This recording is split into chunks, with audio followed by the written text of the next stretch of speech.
Hello, everyone, and welcome to Midcast, an interview series featuring dissenting voices the establishment would rather silence. I'm your host, Manar Mohawish Adli. To help us continue these interview series, we invite you to become a member of our Patreon, which we will link in the video below. As an independent watchdog media outlet that exposes the corruption of the ruling class and the attacks on our civil liberties, we are facing major censorship and shadow banning by social media tech giants. And that's why we ask you to share our videos and help fund our projects as we stand up to the war machine. World leaders are now gathered in Glasgow for the COP26 climate conference, where plans for the future of the world are being made. Activists from around the planet have descended upon the city, pressing governments to enact real change rather than offering simple bromites to the issue. Yet behind all the fanfare and away from the cameras and other figures, are attempting to hash out a new global economic system that intends to profit from ecological collapse, transforming financial rules and eroding national sovereignty. We're talking about the most powerful private financial interests in the world under the cover of COP26. They've developed a plan to transform the global financial system by fusing with institutions like the World Bank and IMF, using them to further erode national sovereignty in the developing world. Now, to add on to this, a project of the multilateral development banking system, the Rockefeller Foundation, and the New York Stock Exchange recently created a new asset class that will put not just the natural world, but the processes underpinning all life up for sale under the guise of promoting sustainability. These are the same institutions and wealthy individuals who are tied to similar pushes for central bank digital currencies and biometric digital IDs. Now, joining us to discuss this today is Whitney Webb. Whitney was formerly senior investigative reporter for Mint Press News and currently writes for The Last American Vagabond and Unlimited Hangout. Whitney has been monitoring this very closely and written 2 investigations on the subject. Whitney, thank you so much for joining us today. Thanks, Manar. It's my pleasure. So while the cameras have focused on the big names gathering in Glasgow, global financial corporations have basically been meeting in an attempt to remodel the global financial system under the guise of helping the environment. But as you write, these changes would erode national sovereignty around the world and lock poor countries into poverty for good. Can you put this in more simple terms and explain to us what exactly is going on?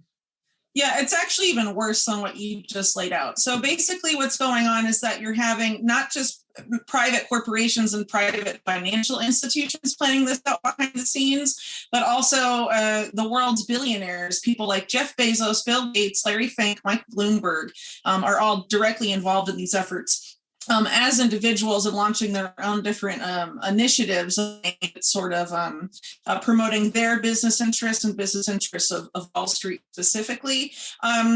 So in terms of their efforts to remake and change the global financial system, this basically boils down to an alliance that was actually launched in April with the plans to have it have their first 6-month progress report launched at the same time as COP26.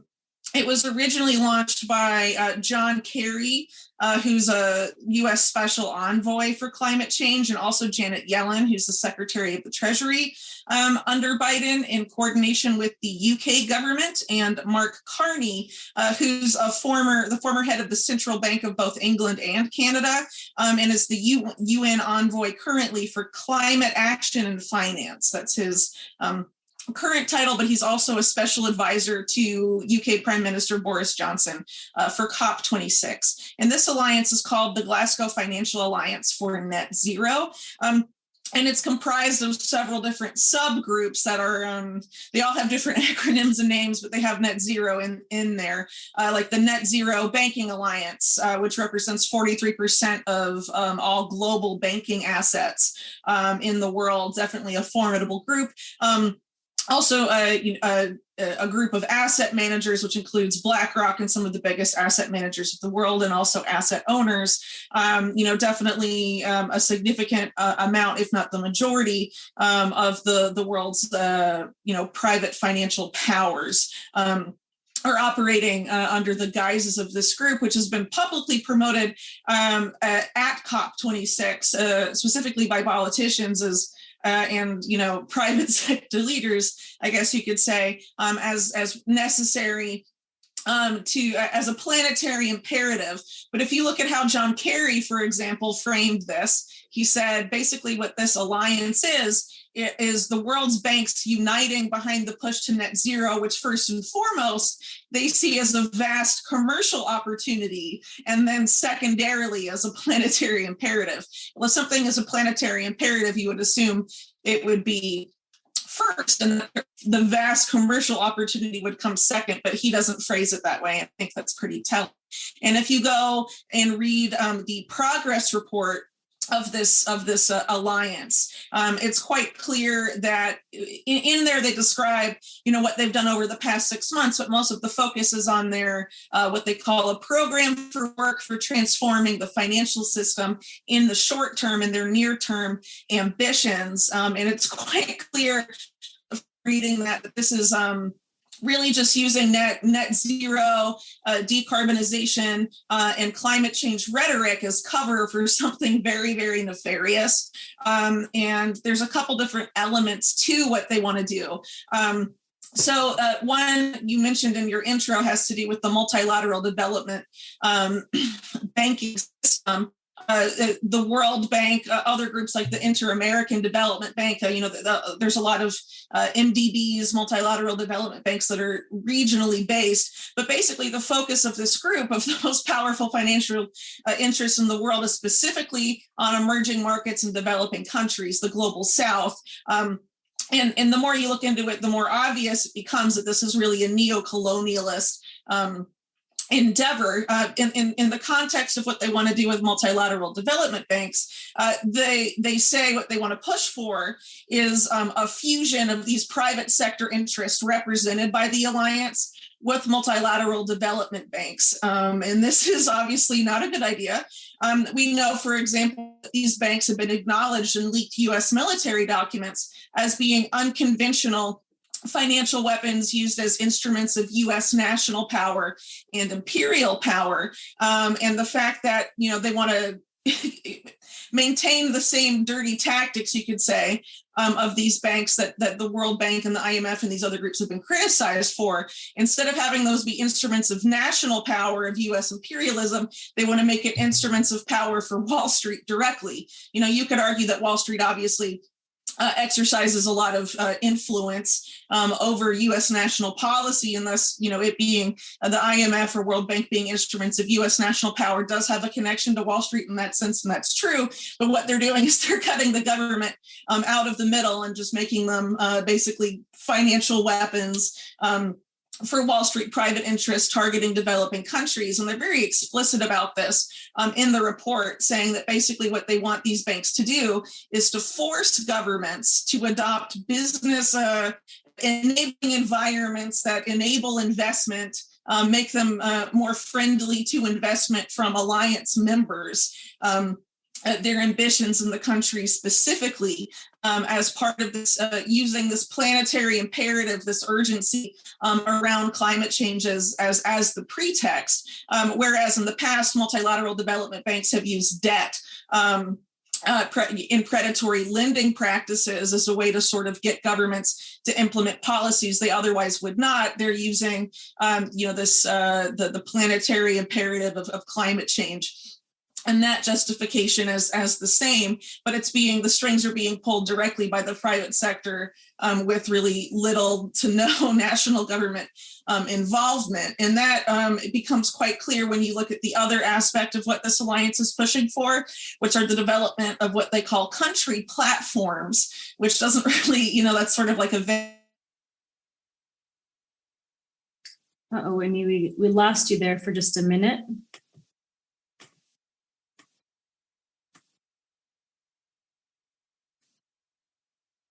Whitney, we have lost you. Can you still hear me? Mm-hmm. Yeah. Now you're back. I lost you for like maybe 30.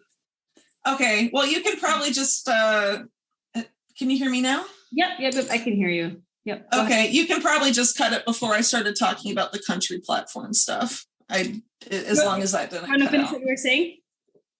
Yeah, I can start over again if you want. I was kind of rambling there for a while. No, you don't need to start over. Well, we want you to finish with something. So you were talking about the global south and how these predatory loans are kind of changing in the way that the IMF and the World Bank are going to be basically occupying these through financial means. Yeah, okay. So previously, these banks used debt as a way to force developing countries to implement policies they normally wouldn't implement, right, that were against their national interests in a lot of cases. And instead of using debt, what they're looking to do here is the urgency of climate change, the urgency of adopting a net zero economy as a way to sort of force these investments through. And some of these investments are not environmentally friendly at all. And I can give some examples of that later. But for example, this alliance right now, while it was launched by John Kerry, Janet Yellen, and Mark Carney, it's currently led by Mark Carney and Mike Bloomberg, for example. And looking at Bloomberg's own investments in net zero technology, it's very clear that this is not going to be something that benefits the planet or the people of in emerging markets and developing countries. It's definitely a neo-colonialist venture. Right. So you've basically described this new neo-colonialist endeavor to, transform the financial markets and the way that these already what we would refer to as weapons of empire, the IMF and the World Bank. How exactly is this going to affect indigenous communities who are already affected by climate crisis? Okay, so there's a lot of different ways this is going to impact communities, so indigenous communities. So one big example is that, whereas in the past, the past model of the IMF and the World Bank, you would see debt used against countries as a way to get them to privatize state-owned assets, for example, right? Or implement unpopular austerity policies. What they're looking to do with this is to get developing countries to privatize their natural assets, because Wall Street is currently in the midst of having recently launched a new investment vehicle called natural asset corporations with a specific focus on Latin America and in coordination with the multilateral development banking system that these same bankers want to reimagine. Essentially what they want to be able to do is take ownership of the natural assets of countries, specifically in Latin America, because that was the regional development bank they partnered with. And this venture in Costa Rica is their pilot country for this. But essentially what they want to do is create natural asset corporations that own the rights to ecosystem services produced by a quantity of land, and then license access to the products or to what's produced by those services to the public. And that is, it's really insane.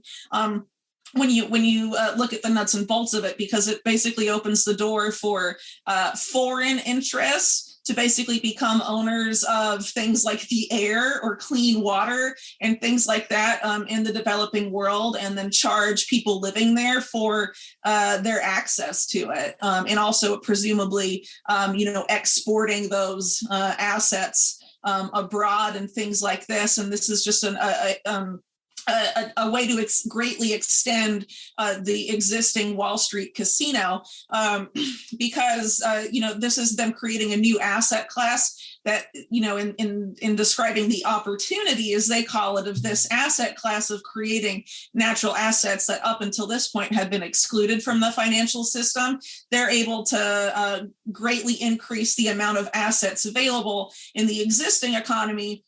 Estimates of the asset classes currently included in the economy are like 512 trillion. And they say by including natural assets and creating nature's economy, that they'll be able to unlock 4 quadrillion in assets. And this is just has nothing to do with protecting the planet and everything to do with extending, basically creating a global neo-feudal framework in this new financial system that they're hammering out at COP26, and it's being admitted in their documents, and it's getting really no coverage at all. And what's very troubling is that you're having, sort of faces of the climate change movement, like Greta Thunberg, right, saying things like, the UN has to declare an emergency and all of this stuff, even though the UN is backing these same policies that are Wall Street driven. Is that in your investigation, you actually break down how the UN has been transformed over the last 20 years to basically become a weapon being used or a tool, I should say, by this billionaire class, the very entities that you mentioned in the banking systems, to promote these things. So when Greta Thunberg comes out and says we need to use the UN, what does that really, really mean? Okay, well, it's really problematic because there's a big difference these days between what the public perception of the United Nations is and how the United Nations actually functions in practice. So, this Glasgow Financial Alliance for Net Zero that I just talked about, some of the most predatory banking interests in the world who have directly announced predatory plans for the developing countries, that is an industry-led, UN-convened alliance, right? So they have the official backing of the United Nations. So if the United Nations, given the prevailing public perception, that's supposed to be the UN works with national governments, and there's international consensus between national governments, and most of those national governments are democracies, ergo it's sort of like a way of developing democratic international consensus, right? That's the prevailing public perception of how the UN works. So if that's the case, why would they back an alliance that really only benefits Wall Street and some of these billionaires involved, like Mike Bloomberg? But if you actually look at what's been going on at the UN over the past several decades, it's quite clear that this is just business as usual at the UN these days. In my piece, I quote from a speech given by the then head of the UN, then Secretary General Kofi Annan, gave a speech to the World Economic Forum in Davos, Switzerland, which is basically a meeting of the world's, biggest billionaires and business leaders and politicians and all this stuff all coming together.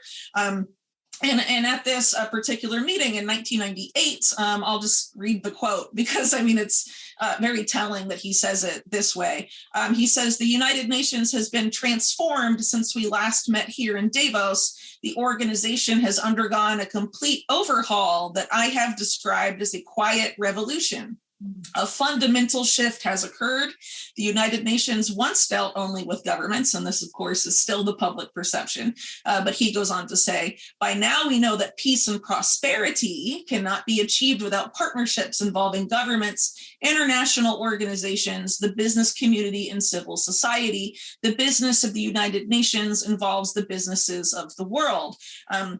So that's his quote, essentially. And really what we've seen happen over time is that the UN has become a huge vehicle for public-private partnerships, as they're called, which puts private capital, private corporations on equal footing with the national governments. And also what's sometimes referred to as the stakeholder capitalist model, which essentially functions in that same way through public-private sector collaborative vehicles. But in practice, what happens is that it basically gives corporations in the private sector a greater role in policy making, and they essentially use that to form the regulations and laws governing their own markets, and greatly reduces the role that national governments actually play. And if you look at some UN documents that came out after this speech by Kofi Annan in 1998, they basically say that the role of national governments at the UN today is to create enabling environments for these often industry-led or industry-designed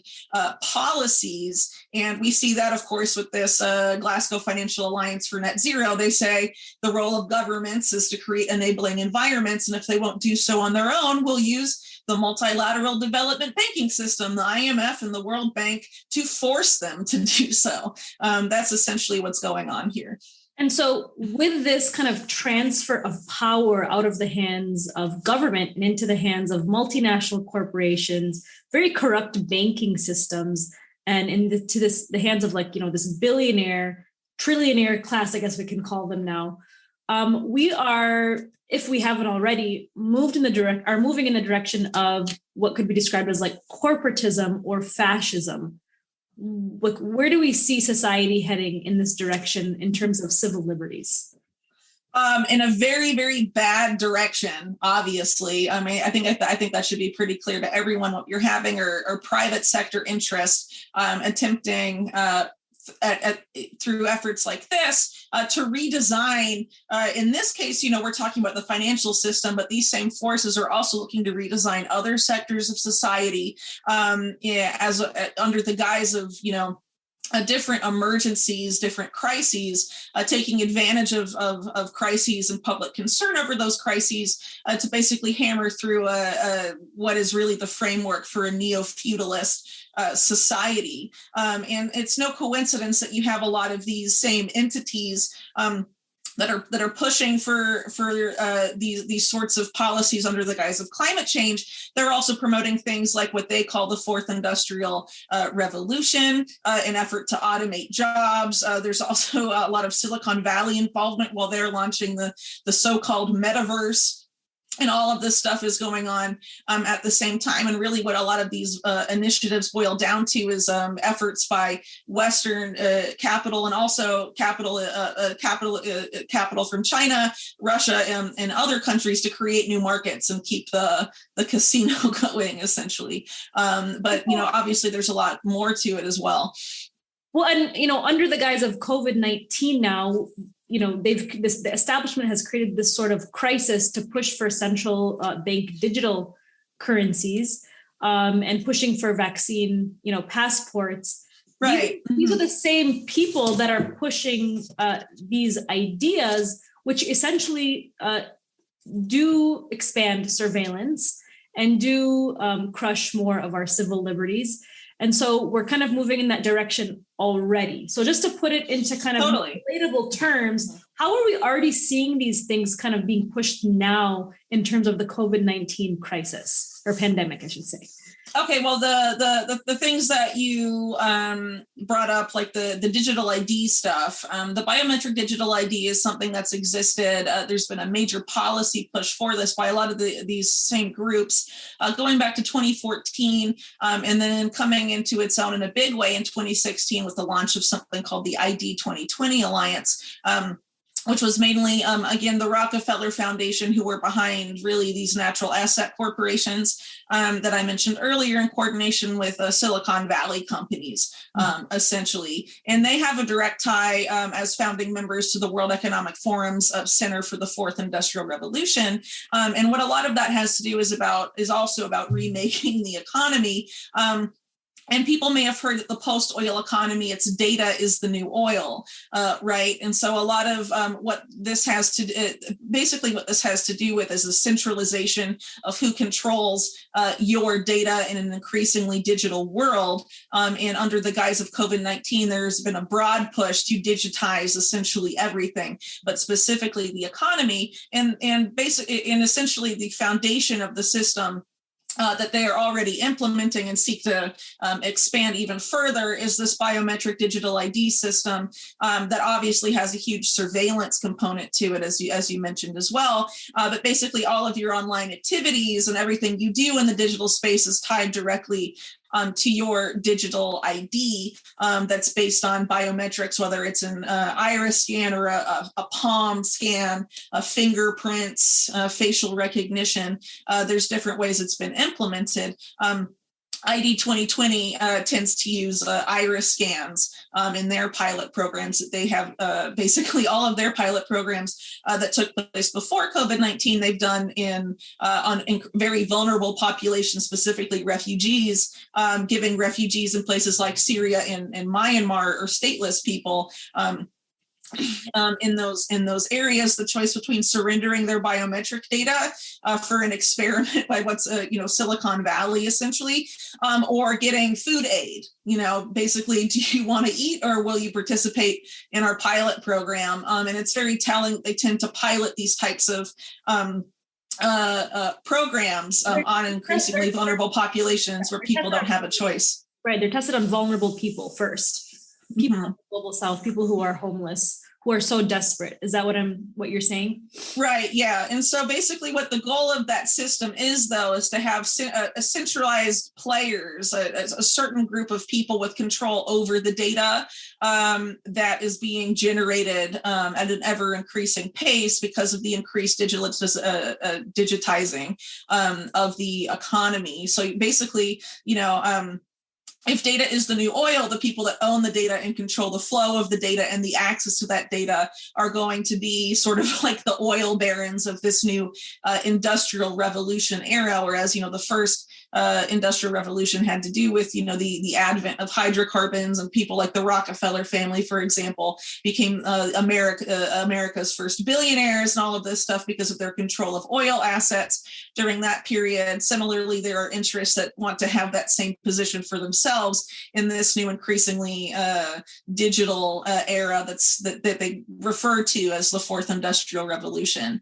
But it has a lot of very insanely bad, for lack of a better term, implications for civil liberties. And central bank digital currencies are the financial side to that, because the idea is to have those also tied to this foundational digital ID infrastructure, but with the idea of allowing central banks to impose requirements or restrictions or monitoring of people's financial activity. And ways, you mentioned earlier, ways we're already seeing this. In the UK, France, I believe, Australia, and I think they've talked about it in the US as well.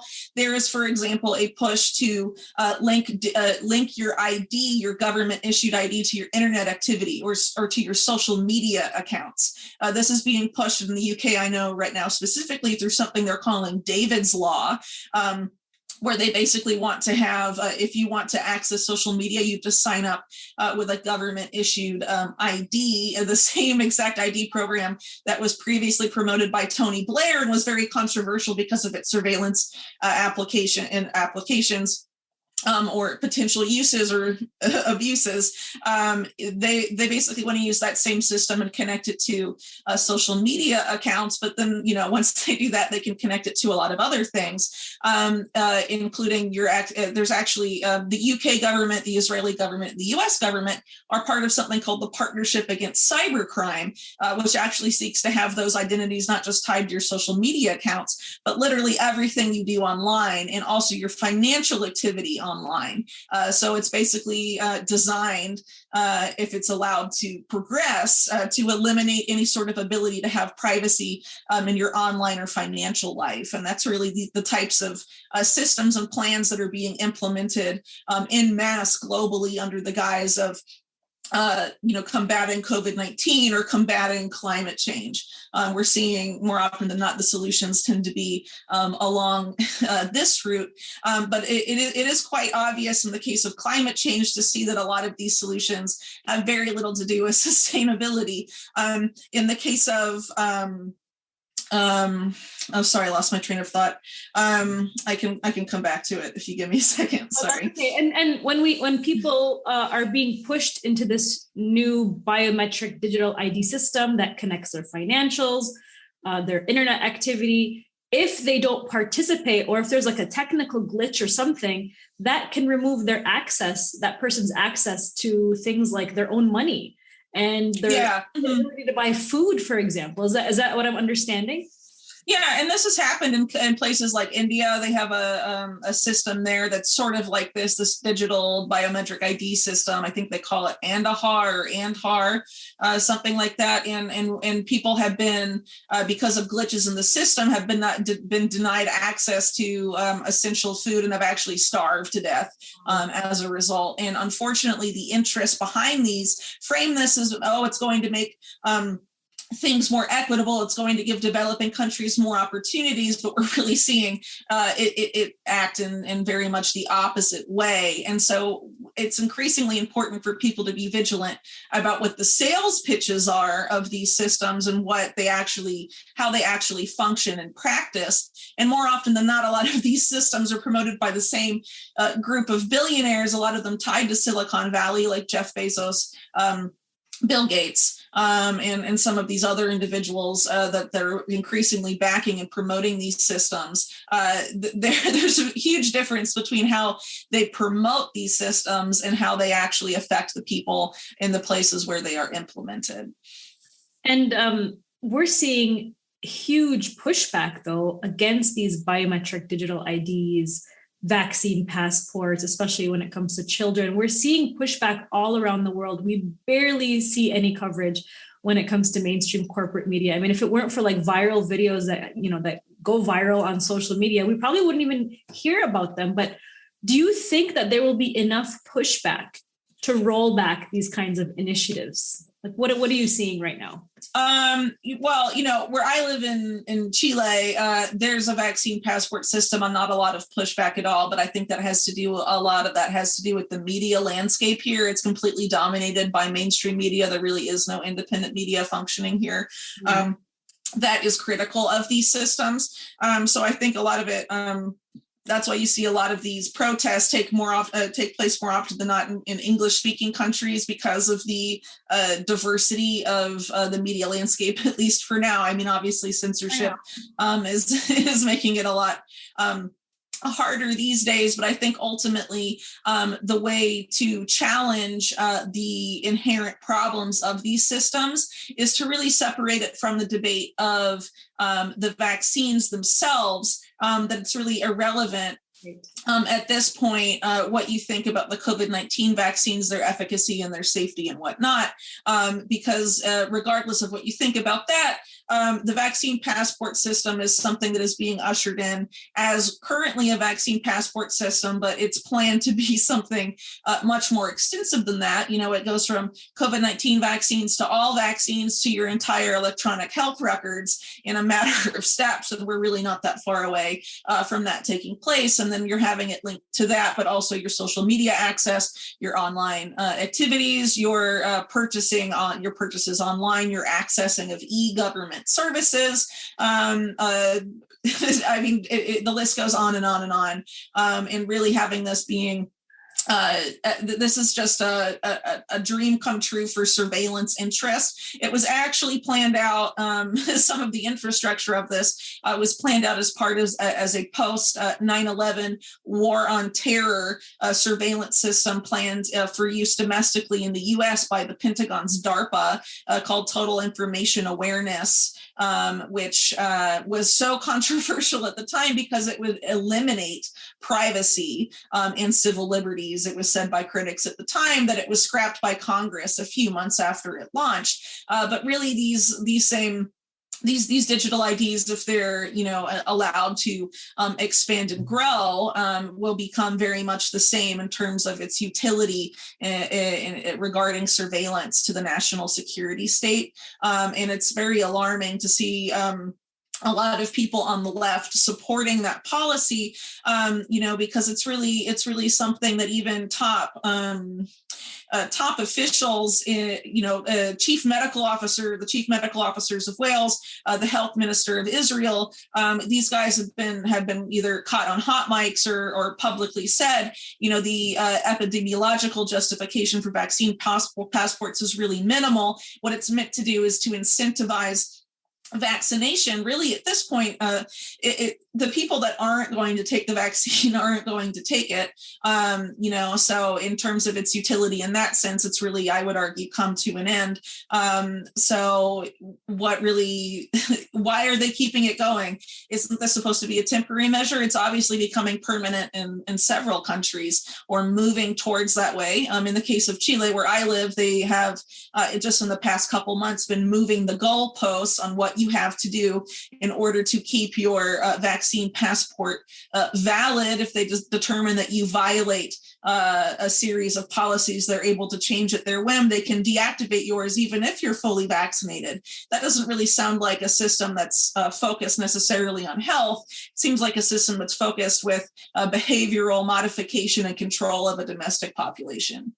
And when it comes to the left, I mean, I've never seen so many people on the left cheer on Big Pharma. Whether you support a vaccine or not, that is irrelevant. It's irrelevant. People should still have the choice, especially when it comes to looking at the actual numbers of how COVID is affecting young people, children. I mean, these are the people that probably don't have to take a vaccine, but they're supporting vaccine mandates, vaccine passports, which all in turn, as you just described in this entire conversation, really benefits digitizing our information. It benefits big pharma profits. It benefits the 1% billionaire class, moving our financial systems in a new direction of even more and further exploitation. Whitney, thank you so much for joining us today. I don't know if I feel like less hopeful after this conversation or like what, but that really hit me hard, everything that you talked about. So I really appreciate you joining me today. And we're gonna talk more about this in another interview, hopefully in the coming weeks. But thank you for covering this, and thank you for always being so outspoken about these issues. No, absolutely. Thanks for the opportunity to bring these issues to the attention of your audience. Thank you so much.